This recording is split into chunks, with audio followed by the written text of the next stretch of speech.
I'm motivated to create imagery that will inspire people because I believe that if I inspire people, I can take them on a journey.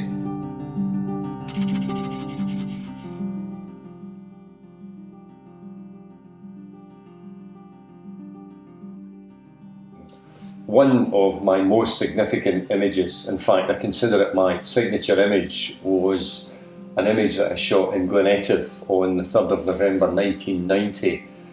And it really awakened me to the potential of shooting at elevation at dusk and dawn, because what I witnessed in this picture was something quite unique.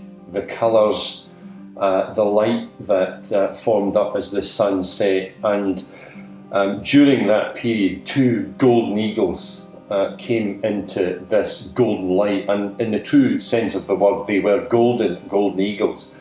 The great irony is I wanted them out of shot because I was working at a 1 second exposure and I didn't want their streaks appearing on the film emulsion. But when you look at this photograph, it looks really three-dimensional, and yet we're only looking at an image on a screen. And part of the path to becoming an authoritative photographer is learning how to create that illusion of three-dimensionality in a two-dimensional image. As we all find out, it's easier said than done.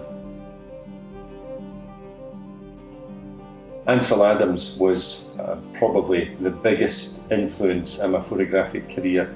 He was a rare blend of artist and technician, and he fused both of these disciplines together. If you ask anyone to think about their favourite photographs, if they go back, they'll find it a very, very simple proposition. They're really, really simple. And this really is a perfect example. You can see the tonality, but it's subject matter that many photographers would trod on their way to finding a big view. And Adams had that artistry, that connection with nature that allowed him to see the simple beauty that's in that photograph. That's real talent and skill.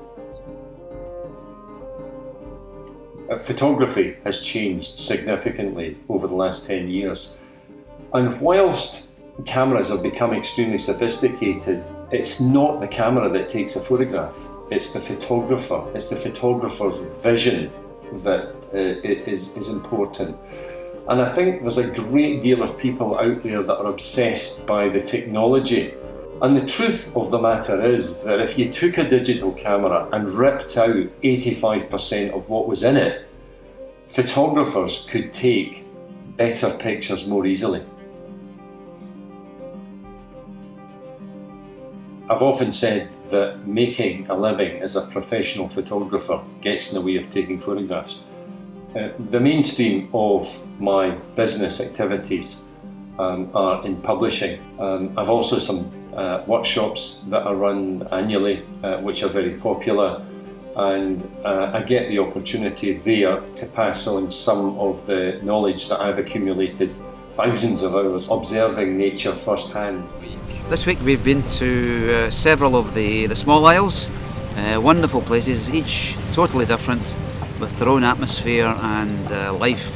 Fantastic, very relaxing, beautiful scenery, the call of seabirds, the noise that the seals make, the lapping of the waves, seeing the vistas all around the mainland and all of the islands, including Skye. Just absolutely fabulous.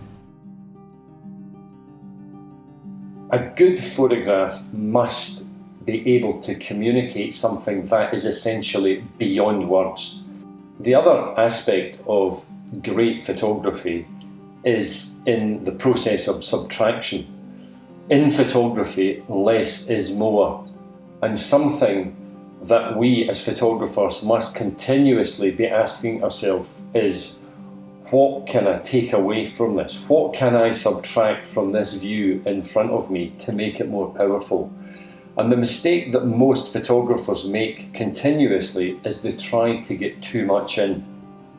The converse works more effectively.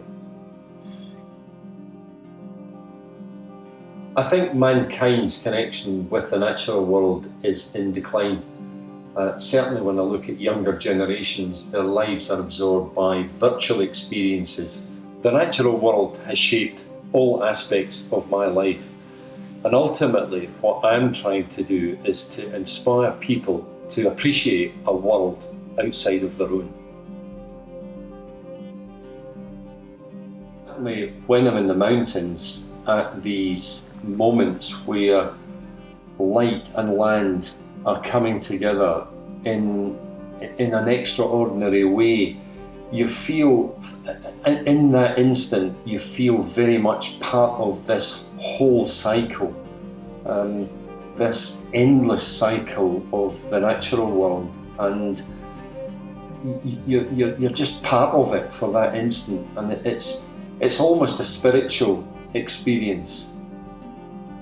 What I'm looking for all the time is this wild light, because it's the wild light that will transform the landscape from the ordinary to the extraordinary. And it's a bit like that endless quest for the search for unicorn's blood. It's so rare, but when you're standing there on that mountain promontory and the elements are converging just in that moment that you take the photograph, you feel a bit like a conductor of the elements. And for me, there can be no greater reward